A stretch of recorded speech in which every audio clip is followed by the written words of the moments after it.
Morning, everybody. Financial Foundations Week 3 starting today. We've got this week and next week to wrap up this first half of materials from the term. And the end of next week would be the midterm test, which is basically going to cover everything that we've done in these first 4 weeks. We'll have time and a handout next week to hopefully go over a little study guide for this first unit test. And today we're going to be talking about the stock market. Before I started recording, I asked if anybody was investing in the stock market, and I didn't get any response, but we've had a couple people join since then. Don't know if anybody out there is into stocks or not. Do you know anybody that is doing what they call day trading? Do you know what day trading is? See, when you buy and sell stocks on the stock market, you are actually doing what they call a trade. You're conducting a trade. You're trading your money for a share of stock. A share of stock gives you some ownership in the company. So day traders are people who sit and study stocks on their computer. They manage their own little portfolio. They have an investment account somewhere, and that's basically their job. They're making themselves money by, you might say, playing the stock market. It's not a game, but you have to have some serious analytical skills to be able to do that and make money. Because what a day trader is trying to do, they want to buy. If you've ever heard the phrase, buy low, sell high. It's used in real estate. It's used in the stock market. You want to buy a stock when the price is low, and you want to sell the stock when the price is high. That's how you make a profit. If you buy, let's say, 100 shares of stock at $5 each, that's $500 investment. If you sell them for $10 each, now that's $1,000. You've made $500 on those shares. That's how people make money on the stock market, by actively trading.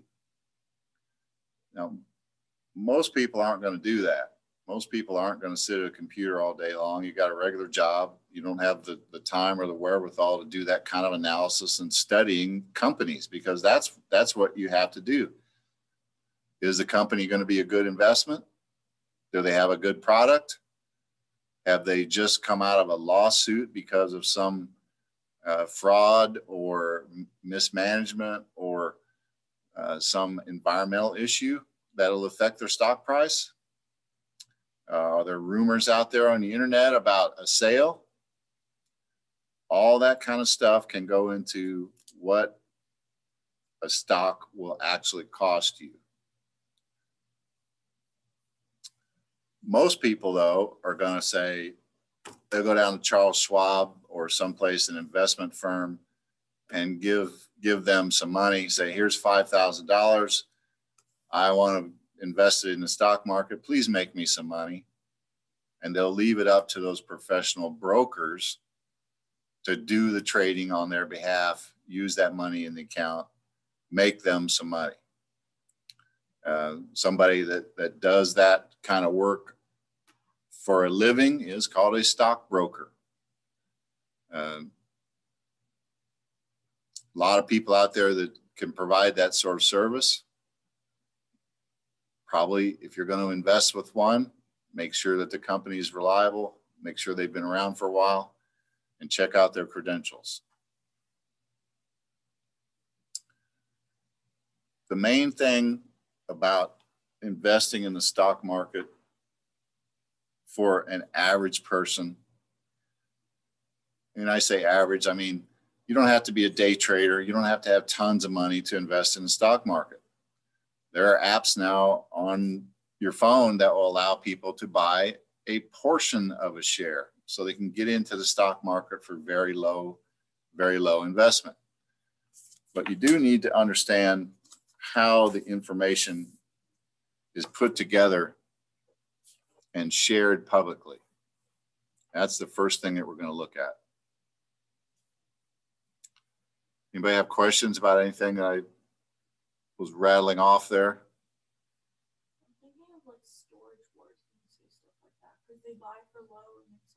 Storage wars, yeah, that's a good example, Jess. That's exactly what they try to do.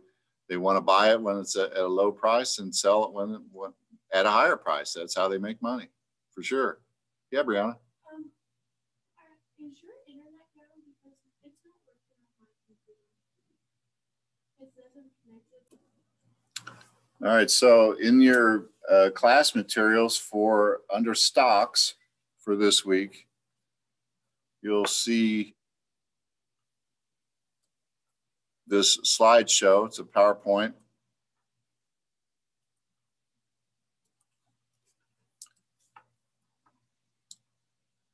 Titled The Next Big Thing. Well, people have been able to get rich in the stock market.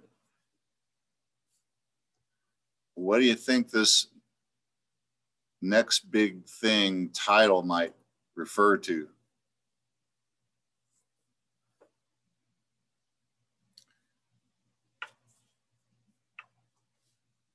Well, if you're a stock market investor, you want to find that company that's going to come out of nowhere and turn into a giant.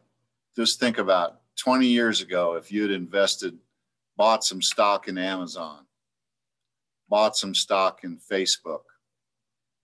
Think about what their stock prices are today. In fact, I'm going to check that out real quick.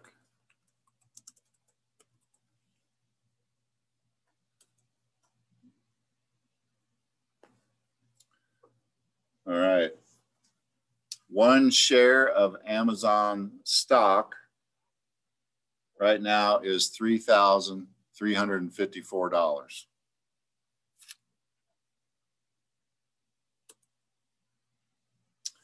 In 2017, even, that's just 4 years ago, you could have bought a share of Amazon stock for less than $1,000. So it's gone up in value 3 times, more than 3 times in 4 years. That's what people are looking for. That's the kind of next big thing, the next big company that's going to blast into the system and make people a bunch of money. Now, what people are also interested in is staying in the stock market. You want to invest for the long term. The stock market history has been continuous growth since we recovered from the Great Depression.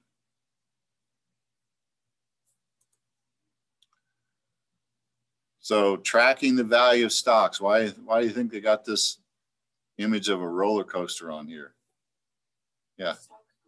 Stocks go up and down. Yeah, and it can be a harrowing ride. If you don't like coasters, that first hill always gets me. So hang on to your hat. This first guy just lost his, so looks a little scared. But we're talking about stock quotes. And what I just looked up on Google was Amazon stock price history. And today it's down $23.27 since yesterday. So if you're a day trader, you might bank on that, but that's a pretty expensive stock to buy. Every company stock that is traded on a stock exchange is publicly listed. So there's tons of information on the internet.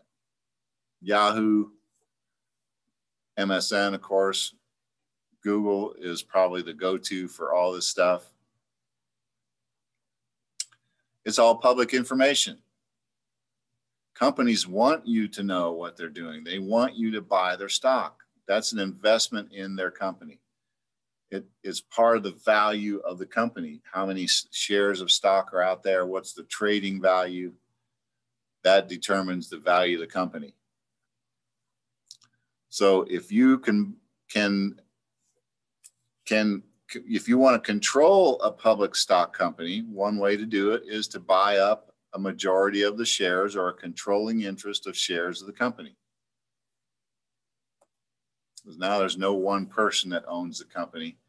It's all the stockholders. Have any of you ever actually looked at a stock quote?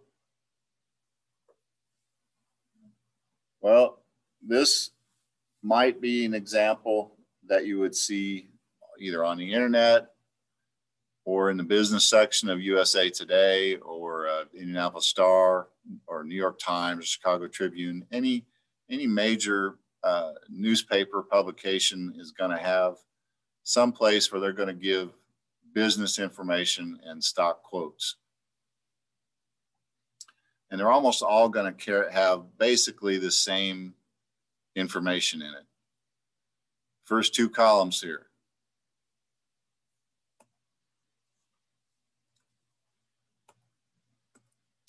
"52-week high and low." So there's a snapshot just in those first two columns of what's happened with that stock over the last year. If you were savvy, this first one, ResMed, the 52-week low was $19.75. Hopefully you were savvy enough to buy it when it was that low. And when it hit its high, sell it. You would have made some money. That's not a terribly expensive stock. All these are at different values, different company names. Some are really cheap, like Rite Aid.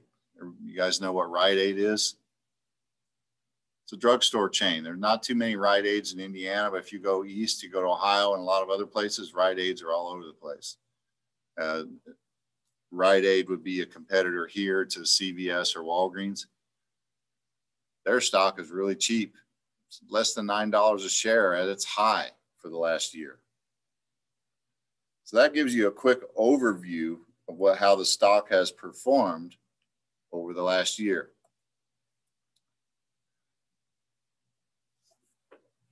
Next column gives you the company name and something about the type of stock.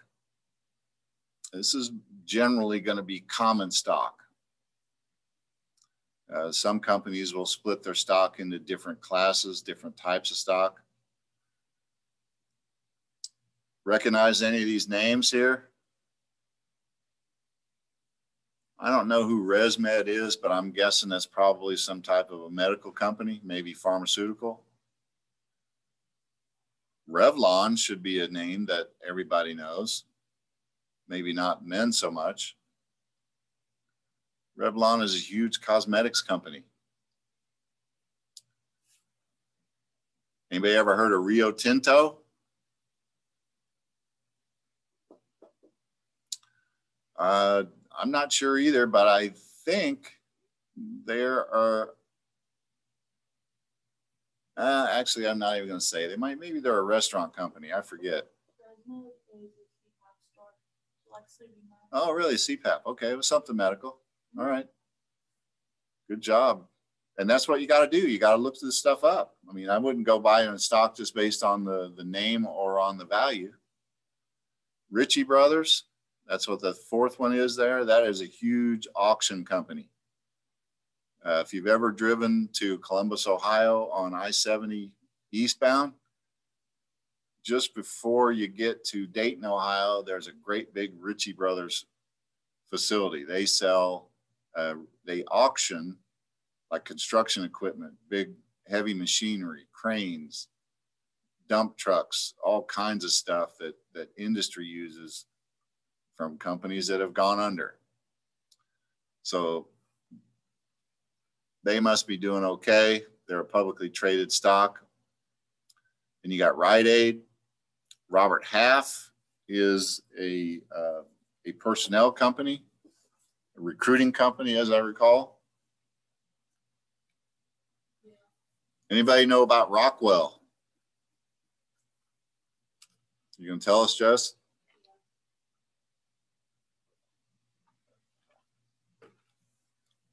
It's a manufacturing industrial automation. Okay, manufacturing and industrial automation company. Rockwell is heavily involved in the space industry.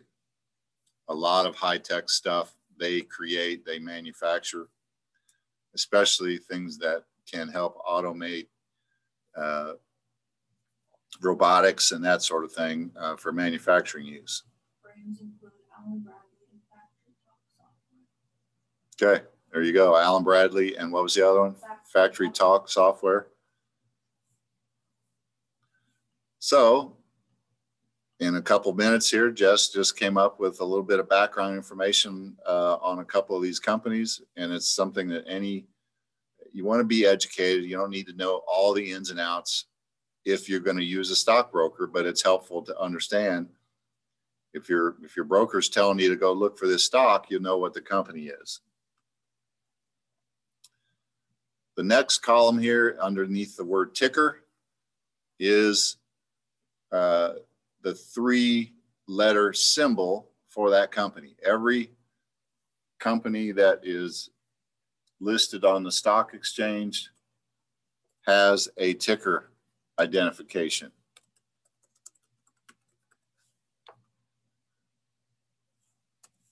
Well, what does it mean to say ticker? Well, in the old days, stock quotes were actually printed out on a long ribbon of paper tape. It was called a ticker tape. If you've ever seen YouTube videos from the 40s and the 50s and even into the 60s where they're having parades in New York City and there's all this confetti and paper and stuff being fallen from the buildings, that's ticker tape. They're just throwing it out the windows of the buildings. That's called a ticker tape parade. Well, now it's all electronic. If you've seen pictures of Times Square in New York City, where they have the big, if you look at the New Year's Eve celebration, they got a great big rolling sign on one of the buildings in Times Square, and the company names and their stock price are scrolling across this big electronic sign. But their designation is still called ticker, and that goes back to the old days of when you actually had ticker tape. I'll show you that here in a bit. Now, the next column, DIV, that stands for dividend. And in this listing here, you only see 2 companies that are showing a dividend. Well, not every company pays out a dividend. For some companies that do, it's an incentive for you to buy their stock. A dividend is like a cash payment that they send out maybe quarterly, maybe semi-annually, maybe only annually. And in addition to the value of the stock that you own, you're basically getting like a bonus from the company on a quarterly basis or other annual basis, some time frame. And you're participating in the profits that the company's generated during that time period. So a dividend might be something if you're weighing 2 different companies and one pays a dividend and the other doesn't, I'd probably go with the one that pays a dividend, because then you're going to get some actual cash. You still own the stock, but you're going to get this bonus cash, a certain number of times a year if the company's doing well.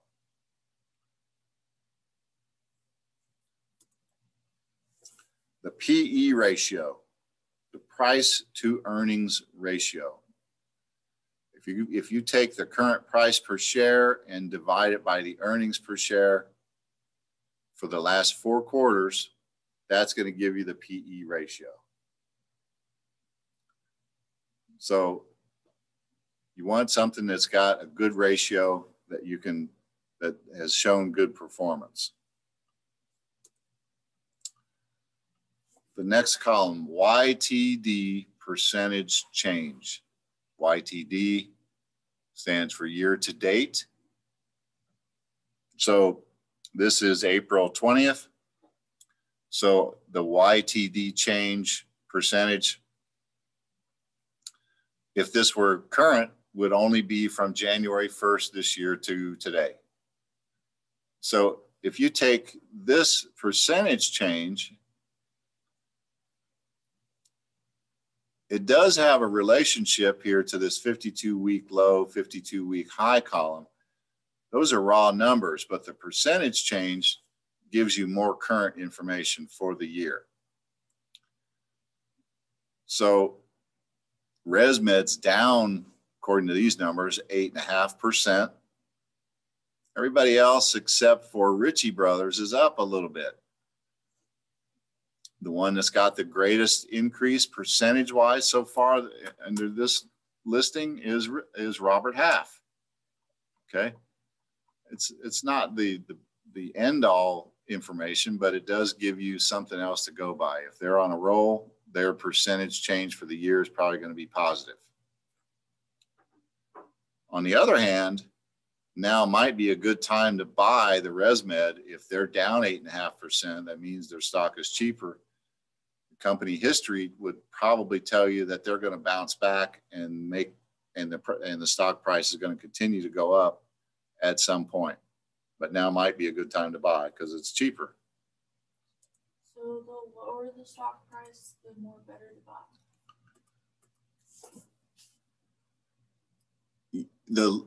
The question here, lower the stock price, the better to buy?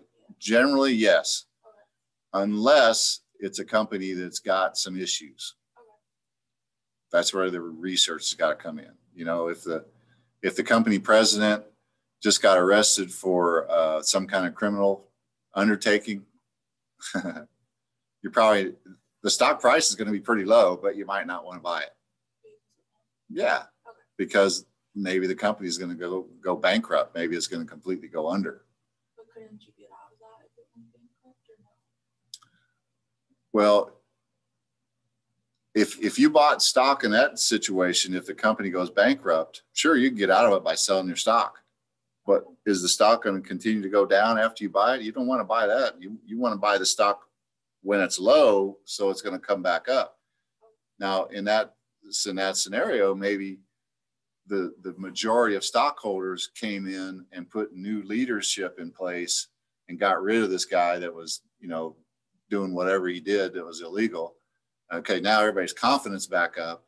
So the stock went down for a while they're in that legal trouble. But the stockholders and the controlling interest people came in and then took care of that. They re-energized the leadership. And everybody's saying, oh, okay, now the company's not going to go bankrupt, so we can start buying stock again. That would be a good situation to buy low because it's going to be a turnaround. They're going to come back, and when they come back, that's when the stock price is going to go up.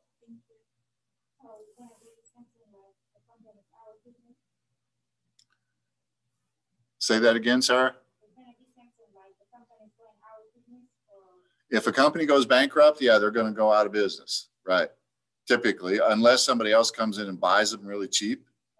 But you as a stockholder, you only own as much as your shares of stock. If you own 100 shares and the company has issued 10,000 shares, you don't own very much of that company. But your value of the stock is still important to you because you paid a certain amount for it. And if you want to make money, you want it to go up. You don't want it to keep going down. Sometimes when the stock's going down, you have to just sell it to get out of it. You bought it at the wrong time. You got some bad advice. You took a risk buying some company stock at a certain level, but it keeps going down. Well, at some point you got to say, I can't handle any more losses on this stock. I got to get out of it. I got to sell. The company might still go bankrupt. If it goes bankrupt, you as a stockholder aren't going to get anything. So that's part of the risk of investing in companies in the stock market. You could lose it all. potentially, if you're not making good investment choices. And that's why for most of us, we're going to hire a stockbroker. That's somebody that does that stuff every day, that does all that research. They have, you know, multiple sources for information about company performance. We're going to rely on their advice. I certainly would. I'm not going to spend the amount of time that's necessary. Now, my son, who's 32, he loves computers. He's an IT person. He does his own trading because he's on a computer all the time. He knows where to get information. He's done quite well with it. So, but he's not trading for anybody else. He's just trading for himself. He's not going to sell.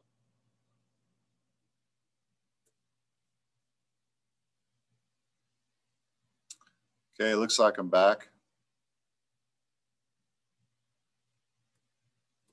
Go back to the slideshow.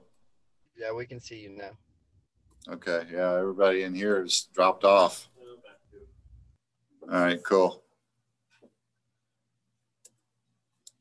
Maybe somebody unplugged the wrong box. Could be.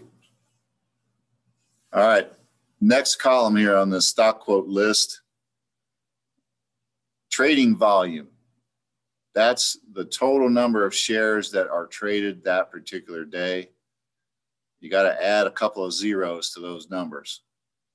So if you look down at the Rite Aid volume and add 2 zeros there, that means they had 3,102,800 shares traded that day. Well, it's no wonder that the stock is so cheap. Everybody's buying and selling it because it's like candy. You can get it easy. You can get into it. Ritchie Brothers, though, they don't have a lot of shares out there for sale, only 1,500. So they're a lot more exclusive in terms of the number of shares of stock that they have listed for sale. And it's totally dependent on what the company wants. You know, if you're the founder, for instance, you guys all know who Mark Zuckerberg is, I hope. The founder of Facebook. He still controls Facebook, but he's not the only owner because when they went public, they decided to issue a certain number of shares of stock. And he retained a certain number of shares for himself, so he'd be the controlling person. Every company has the option to do that. With the trading volume, would you look at volume or up here? Volume, what are you pointing at up there? What does it say? Is it? Does that say volume, VOL? No, but at the bottom it says volume. Yeah, volume is going to be the number of shares that are actually traded. I'm not sure what that number is that you're looking at right there up above. What's that chart there on the right showing you? Is that their performance? They're up and down. It looks like it might be tracking. Does it have dates and stuff across? No. Okay. Well, oh, okay. So, you know, some days the stock might be more actively traded than others. A lot of different factors go into that. It's really every company's decision how many shares they want to put out there for sale. These next two columns that just says high and low, that's what's happening on that particular day. So if you're a day trader, which one of these is low, had the biggest change? Ritchie Brothers went up 20 cents. Rio Tinto is up 41 cents on the day. So there's not a lot of change in these particular stocks for the particular day. But that's an indication of any of these companies that are having huge swings. You know, maybe they were high at the beginning of the day, and now their prices drop throughout the day. These two columns are going to help you with that. So if you haven't figured it out already, this is a huge number crunching game, and there's tons of information available. Jessica's looking online here at some graphs and other things that can take some while to interpret. The close column, that's the last price from the day before. Now, the New York Stock Exchange, that's the biggest stock exchange in America. They're open from 9 o'clock in the morning to 5 o'clock in the evening. They ring a big bell in the morning and they ring a bell at 5 o'clock and they close. They're not open on the weekends. Those are the trading hours. So if you're going to be in the stock market and actively trading, those are the times you got to pay attention. So if this close here was 5 o'clock last Friday, that's what it was when the stock market closed at 5 p.m. on Friday, for instance, or maybe 5 p.m. yesterday, since this is Tuesday. So that tells you what's happened since the last time the stock market was open. And the net change is another one of these per day valuation pieces. Previous days closing in dollars. ResMed down $1.90. All these others are just in cents, right? Up 12 cents, up 3 cents. Oh, Ritchie Brothers down 1 cent. Well, they don't have a high volume. Their stock is not extremely valuable, so that's no big deal. You probably would still hold on to that. Again, ResMed, this is another indicator. Maybe it's a good time to buy. Their stock went down. So generally speaking, that's the kind of information you can expect to find in any kind of stock quote situation. Anybody else have questions about that?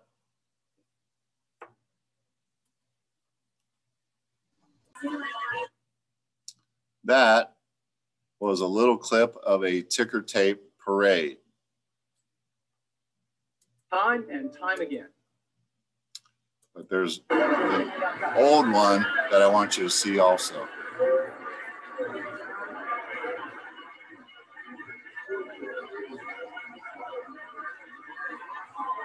Thinking. Time and time again, the mainstream press has been dead when it comes to the stock market. From the dot-com blow-up. People.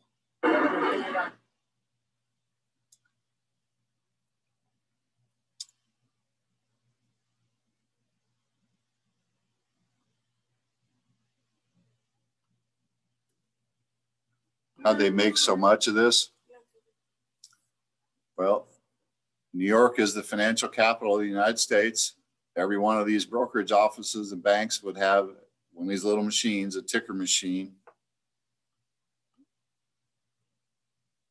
that spits out the tape. And they would have boxes of it.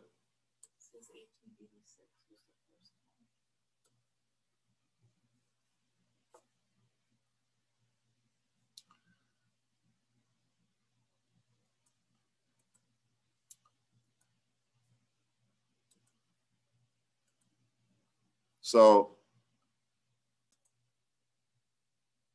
this animated video in general talks about how a company can get itself listed on the stock market. And if you notice right here at the beginning, there's a company name that's bringing this to you, Invest for Income, brought to you by this IncomeInvestHome.com. Probably a company that's wanting you to work from home and do this sort of thing. I don't even know what they are. Mm-hmm.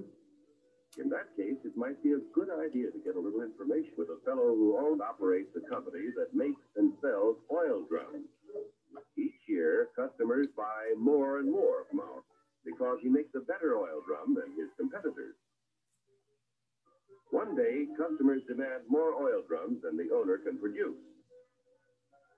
He figures it will take about $3 million to do the job. So he decides to form a corporation to sell shares in his business to raise the capital he needs. First, the owner goes to the state government to get a corporation charter and permit to sell shares in this business. Next, our friend goes to an investment banker and shows him the record of the Oil Drum Manufacturing Company's past performance and plans for expansion. The investment banker decides to help our friend sell shares in the corporation to raise the $3 million. However, before any shares in the corporation can be sold, certain information must be filed with the Securities and Exchange in Washington. The investment banker and the owner must swear that the information they file contains nothing but the truth. Registration with the SEC does not imply that the government approves the stock issue as a good investment, but only assures the public the material statements about the issue are false. Punishment will be according to the law. After SEC registration is effective, the investment banker pays the owner $3 million in exchange for a certain number of shares in the Oil Drum Manufacturing Corporation. The investment banker sells shares of the common stock to people at a $3 million investment and shows a profit for his services in selling the stock. Money received from the sale of shares in the business builds a new and better plant, which produces more and better oil drums.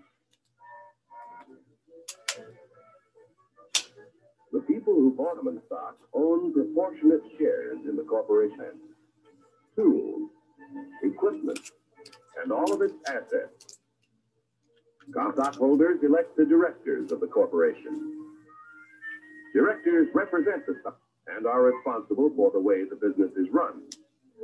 Directors determine the amount of dividends, if any, to be paid out of earnings to the stockholders. Naturally, when stockholders invest in a business, they hope to receive dividends to help pay for necessities of life. Within a few short years, an increasing demand for the company's product poses a friend. How can he fill all the orders? He will have to build more plants and buy more tools to increase production of oil drums. It will take about $20 million to do the job. One way to get this additional capital is to sell more stock to many more people.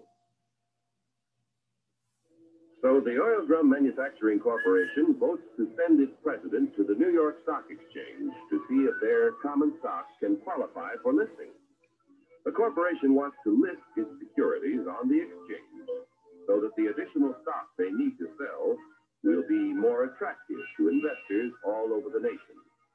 Securities listed on the New York Stock Exchange can be sold for cash anytime in this national marketplace. Each year, inquire about listing their securities, but only those which can pass a thorough examination as to their financial health are accepted. Calling the president of the Oil Drum Manufacturing Corporation. Calling the president of the Oil Drum Manufacturing Corporation. Report to examination room B. Attention all members of the stock list department. Report to examination room B. The stock list department examines the qualifications of corporations to be listed on the New York Stock Exchange. The corporation must have substantial assets in plants, tools, equipment, and cash. There must be a broad distribution of its shares among a large number of stockholders. The corporation must show successful management and sales records and annual net earnings at the time of listing of at least $1 million. The proposed stock issue must meet federal, state, and New York Stock Exchange regulations. The corporation must agree to report to its stockholders at frequent intervals. If the examination by the stock list department indicates a corporation meets minimum requirements of the exchange at the time of the examination, the corporation's application for listing is recommended. The Board of Governors of the New York Stock Exchange finally approves the application and sees that it is made public. Extra, read all about it. Now that the Oil Drum Manufacturing Corporation stock is listed, its name is abbreviated for use on the ticker tape. Each time ODM stock or any other stock listed on the exchange is bought or sold, the ticker tape flashes all over the nation the price and number of shares traded. A buyer in Colorado wants to purchase some ODM stock. The buyer's broker in Colorado sees that the last ODM transaction was at $10 a share. The buyer could buy from 1 to 99 shares, which would be known as an odd lot. But a Colorado friend decides to invest in 100 shares, known as a round lot. The Colorado broker wires the order to his New York office. The buy order is telephoned to the floor of the New York Stock Exchange. It is given to the firm's floor partner, who becomes the representative of the buyer in Colorado. The floor partner goes to the post where ODM stock is traded. The representative of the buyer in Colorado bids $10 a share for 100 shares. But at the moment, there is no stock offered for sale at this price. In the meantime, however, in Maine, an ODM stockholder who needs cash decides to sell his 100 shares if he gets $10 a share. The Maine broker wires the sell order to his firm's representative on the floor of the New York Stock Exchange. This firm's floor partner, representing the seller in Maine, offers to sell 100 shares of ODM stock at $10 a share. The price of $10 a share is mutually acceptable, and the transaction is made. Like the cowboy in Colorado and the fisherman in Maine, investors all over the country use the facilities of brokers who are members of the New York Stock Exchange whenever they want to buy or sell stock of companies listed on this national market. Yesterday's savings financed the miraculous growth of our railroads, automobiles, airplanes, farm machinery, communication, electric light and power, textiles, and countless other industries contributing to a more enjoyable life. If a part of our savings continue to flow into industry, American labor, management, and capital can continue to build new tools and plants. Industrial expansion creates jobs for hundreds of thousands of young people who must find employment each year. A growing capacity to produce things which make life better in peacetime can be our greatest protection in time of war. When danger threatens, we can convert industry to produce the things we need to defend ourselves. Common stock investments have helped to make our country prosperous and powerful. Owning a share in American industry is like owning a share in the future of our nation. But remember, John Q., there is a risk as well as an advantage in owning any kind of property. So get the facts before you put your money to work.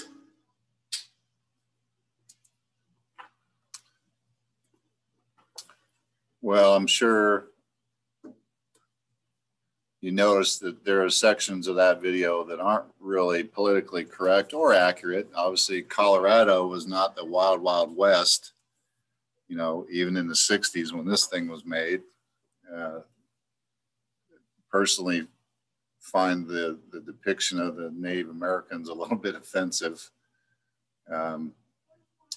But, you know, that was a different time when that video was made in the 60s. The big thing, though, the conclusion is still true. You know, do the research. Think about what happened at the end of the 1930s in 1940, 1941, when America got drawn into World War II. What happened with our factories? It worked exactly like that video depicted. Car companies turned their manufacturing around so that they could make Jeeps, for instance, or half tracks or other military vehicles. And what group of people suddenly was in the workforce in greater numbers than ever before when that happened? Women ran those factories. They built planes. They did everything that men had been doing previously. So that was a pretty monumental shift in the way the U.S. companies were doing business, but it was forced on us through World War II. Hopefully we don't have to go through that again. Anybody else have any questions or comments about that? The process described in that video? Because the whole thing involved, you know, somebody that's got a privately owned company. They started to sell some stocks locally to get some other investors. Then they got big enough to go on the New York Stock Exchange. When that happens, those original private owners, that very first time that stock is sold on the New York Stock Exchange, there's something called an initial public offering, an IPO. Now, if you follow business news, companies, that's where a lot of times the original owners really cash in. Because if your company as a privately owned company is doing well and you take it to the stock market and you sell millions of shares, suddenly you're a multimillionaire. That IPO does well, you will do well if you're the owner.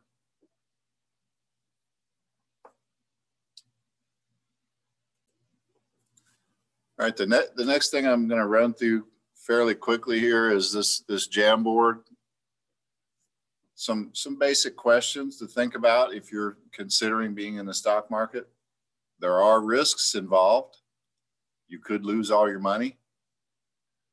You know, what kind of business would you want to start if you had the resources?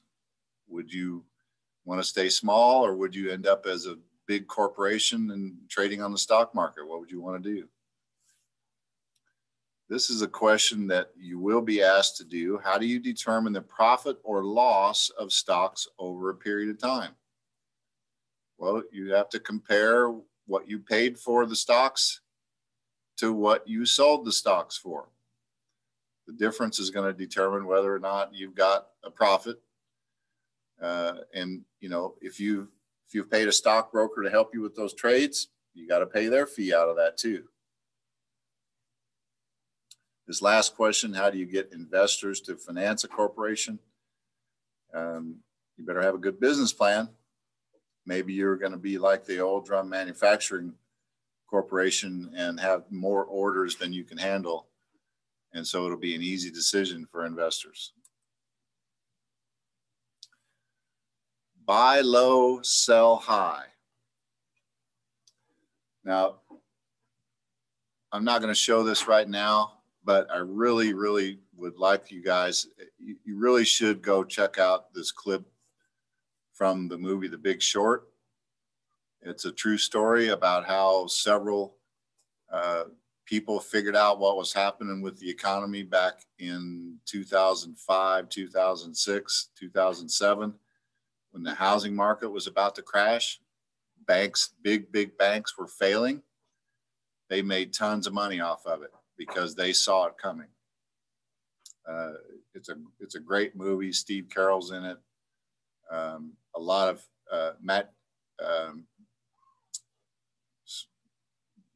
Christian Bates. No, not Christian Bates. I forget. I got the wrong guy's name, but very famous actors are in it. It's not the most exciting movie, but it really, really tells a great story about how people can get involved in the stock market and make a killing. This particular shot on the Jamboard comes from the Indianapolis Star. It's got one of these stock tables. It's actually two stock tables. It's split right down the middle here where you see the company names. You know, what is your investment philosophy going to be? It's totally up to you. If you want to invest in green companies, well, environmentally sensitive, environmentally conscious companies, you can do that. Stockbrokers will help you do that. If you only wanted to invest in Indiana companies, well, that makes sense. We're here in Indiana. If a company here does well, theoretically, it's gonna help our citizens, maybe even help our family, somebody find a job. So this came out of the Indianapolis Star, and some of these companies in here you're going to recognize. Third column, fourth one down, Allison TRN, Allison Transmission, big company on the west side of Indianapolis. Angie's List, Anthem, big insurance company, Blue Cross Blue Shield. Beazer HM, that's Beazer Homes, they're a national home building company. A lot of subdivisions here in the central Indiana area. Further down the list, Cummins, Columbus, Indiana, Cummins Diesel, huge international engine making company. Next column, right at the top, look at that, Eli Lilly. Everybody knows about Lilly, right? South side of Indianapolis, huge drug company, pharmaceutical company. So you have the option to choose any philosophy that you particularly fancy, and you can dictate that your stockbroker only trade in those areas. It's totally up to you. And if you haven't thought about what kind of philosophy you have, maybe that's a good starting point. All of these are linked in your materials. And there's this last handout that's in the materials is just about the New York Stock Exchange and how it works. A lot of good information in here, background. The first section there is just about investing. What does that mean? Right here in the middle of this paragraph, you'll find corporations that make computers, manufacture cars, build houses, provide entertainment, furnish medical services, supply insurance, etc. So if you see these initials, NYSE, that's referring to the New York Stock Exchange. A few years ago, they were a sponsor of Marco Andretti's car at the Indy 500, NYSE. Next page has got some good terms at the bottom. Of course, we've already been talking about supply and demand, talked about stockbroker and dividend. I just mentioned initial public offering. Have you heard what a bear market or a bull market refers to? If you're watching the evening news and the commentator says Wall Street is bullish on a particular industry, well, what kind of image do you think of when you think about a bull? Jessica said bad, but not necessarily. What do bulls do? Well, men fight the bulls, but they charge, right? They supposedly they see red and they charge at it, right? Well, isn't that fighting too?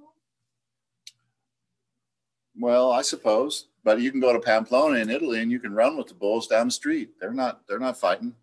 They're just released and they're running. Well, what if it kills you? Well, that's the risk. That's why people do it. You should look up Google run with the bulls and see videos of what that's like. Oh. Yeah, that's not something that I would be interested in seeing. But you know, there are still bullfight arenas in places like Spain and I think even in Mexico still. But a bull market is a market that's aggressively charging ahead. A bear market, what does a bear do in the wintertime? Right? Curl up and sleep. A bear market is you're in hibernation. There's nothing happening. Everything is slowed down. So those are two very common terms that generally news people will use to talk about how the stock market is doing. A bull market is good, means stocks typically are going up. A bear market means everything is kind of slowed down, not much happening. And how the stock market does is usually an indicator of how the economy is doing as a whole. If you go now to the New York Stock Exchange or you work with a broker, all of those trading is going to be done on computers. It's not wired by telegraph like in the video. And one of the things that you got to think about for companies, they worry about it all the time. Companies tend to be a little bit short-sighted sometimes because they're worried about their stock price and what's it today, what's it next week, what's it going to be in the first quarter of the year. But as an investor, we're going to be thinking about other factors. So, for example, you know, I mentioned in a situation with a leader that's done something illegal. Well, if you look at these examples here under this daily exchange, Florida is in a 4-month drought. Okay, what happens to the stock prices of companies that bottle orange juice? Could go down, but think about supply and demand. Can they now charge more because there's less? You know, maybe that causes the stock to go up. Maybe they have an alternate source of oranges that their competitors don't have, like Brazil is a huge grower of oranges. So maybe they can sort of corner the market because it wouldn't affect all the companies that bottle orange juice equally. It's going to have an effect, but how it affects any one company is what you have to do your research on. The second example, battery-powered vehicles are the car of choice. Consumers save on gas, cut down on pollution. What happens to the stock and battery companies? Well, that's going to go up for sure. And that's exactly what's been happening when you see companies like Tesla making all-electric cars. Every automotive company now has got some kind of hybrid vehicle that they're selling. And a lot of that's going to have to be battery powered. Increases in technology of batteries. That's the kind of stuff that you got to pay attention to. If you're going to be investing, you want to know about these kind of things.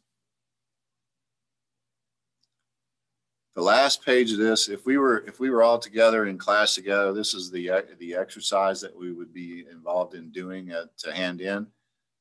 But there's enough already on your plate for this class. This particular screen is one that helps identify, let's see if I can enlarge this a little bit. This triangle here at the top of the page talks about all the regulations and the people that are involved in overseeing what's happening in the stock market. The very top of the pyramid is Congress. They're the senators and representatives that pass the laws. And, you know, they want people to invest in the stock market because that means they're investing in U.S. companies typically. But it needs to be a fair marketplace. You can't have people out there getting an advantage, maybe even having like inside information. The actual regulations then are carried out by the Securities and Exchange Commission, the SEC that was mentioned in the animated video. The SEC is the entity that's going to make sure that Congress's laws are adhered to, and they can bring lawsuits against companies or against brokers or individuals that don't follow the laws. Then below that, you have NYSE and other self-regulatory organizations. There are other types of stock exchanges. There are other entities out there that are involved in the same sort of thing, but they all are still under that same pyramid. At the very bottom, then you have the individual brokerage firms. Those are the companies that have stockbrokers on staff that are helping people like you and me make trades, invest our money in the stock market. The interesting thing that you should probably take a minute and look at on this page are these case numbers. These are situations where somebody's doing something wrong. And the question really asks you, what should they do about it? What should be done? Who's going to get involved with enforcement? And if you just look at this first one, you got a brokerage firm called Lots of Bucks. They're recommending Computer Gizmos, a company that makes computer games, to its customers. They said Computer Gizmos had just received a huge infusion of capital when in fact the company was desperately searching for money to stay afloat. The brokerage firm sold large amounts of stock based on this false information. Well, clearly that's not fair. And who benefits from that? The brokerage firm, the stockbrokers. A lot of times stockbrokers are going to get paid a commission based on how many shares of stock that they're able to sell. Well, you can't let companies do that. You can't have people making stuff up that generates sales in the stock market, because what are they getting there? Okay, I'm going to invest in this thinking this is a good investment. Well, it turns out to be the company the next day goes bankrupt. You just can't have situations like that. And it happens. There is such a thing as insider trading, where somebody gets information before the public knows about it, and they're able to make trades or take care of their investments in a way that you or I could not do because we don't have access to the same information. That's not fair either. So it could be a situation like that with the fake information. The brokerage firm probably knows about it, but if they don't, then they're probably going to have to do something against those brokers that were getting that false information out. They're going to probably get fired. If the NYSE hears about it, then the brokerage firm could get in trouble. They might have their license stripped, especially if it's a repeat offender sort of situation. The SEC could even get involved, because maybe it's a multi-billion-dollar fraud, because that's what we're talking about here. It's fraud based on false information. So there are people that are looking at all this stuff and doing it on our behalf. So those cases there are kind of interesting. And the last page is something that maybe you might want to do just for your own information. You know, what kind of companies would you invest in? Well, I go to Speedway gas station every day and get a couple of these 32-ounce Diet Coke. So I might invest in Speedway, and I might invest in Diet Coke. I also buy my gas at Speedway. Okay. I use those companies. I trust them. They're going to be around. Maybe you'd rather invest in Hollister, or one of those clothing companies, or somebody like that. It's part of your philosophy. How do you want to decide what stock to buy? It's a totally individualized situation.